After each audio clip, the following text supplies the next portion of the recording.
All right, y'all, it's time to take all of our hard work with subtraction and put it into practice by writing an algorithm or a set of rules. You can think of this algorithm as like a cheat code where you won't have to do all the hard work, but if you plug in the cheat, then you'll automatically know what the answer to any subtraction number sentence will always be.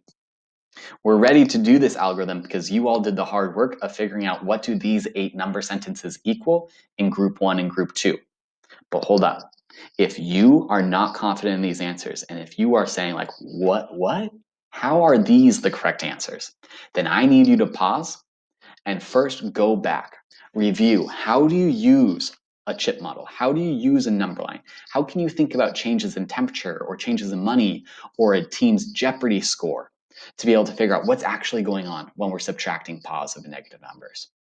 The algorithm is a great cheat so that we don't have to do that hard work, but it won't make sense if you don't know how to use those strategies to be able to actually solve a subtraction number sentences. So first, make sure you know how to do all of these equations.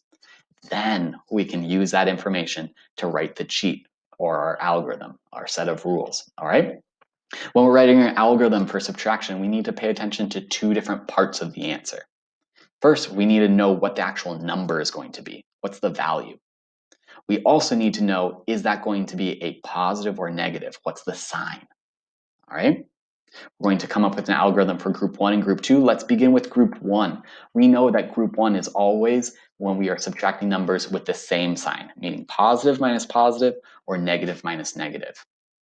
How do we know what that number, what's the value of our answer going to be?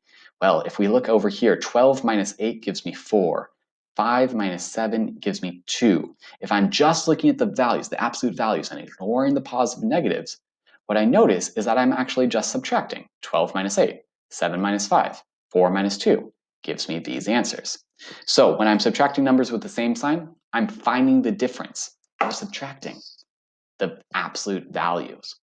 Okay, how about group 2? We know group 2 is when we are subtracting numbers with different signs, meaning positive minus negative or negative minus positive.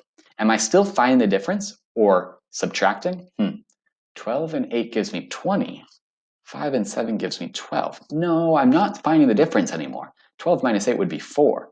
What am I doing though is I'm adding or combining these absolute values. 12 and 8 is 20. 5 and 7 is 12. So when I'm subtracting numbers with different signs, combine the absolute values together, add them.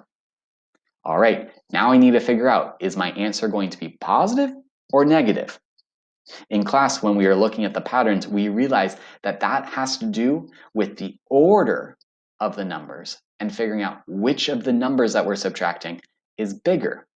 Let's take a look back over in group 1. We have positive 12 minus positive 8 gives me positive 4. The order of which number is bigger matters. So which number is bigger, positive 12 or positive 8? That one's easy. The first number, positive 12, is bigger. Take a look. My answer is positive. Down here, negative 5 minus negative 7. Which number is bigger? Careful, I didn't say which has the bigger absolute value. Which number is simply greater? Negative 5, the first number is bigger. And my answer again is positive. Down here, negative 4 minus negative 2. Negative 2 is bigger than negative 4. That's the second number. And take a look. The answer is negative. Positive 2 versus positive 4. 4 is bigger. That's the second number. And the answer is negative. Check it out in group 2. And actually the same pattern holds true. So we can write the algorithm that if the first number that we're subtracting is greater, then the answer will be positive. But if the second number that we're subtracting is the greater one, then the answer will actually be negative. Let's try this out by solving a number sentence by using these algorithms in order to figure out what the difference is. Negative 6 minus negative 8. Well, first, is it positive or negative? If the first number is greater, then the answer will be positive. Which one's bigger, negative 6 or negative 8? Negative 6 is greater, so I know the answer is going to be positive. When subtracting numbers with the same sign, negative 6, negative 8, same sign, find the difference. So 8 minus 6 is 2, so I know it is positive 2. That's how you can use the algorithms as a cheat code.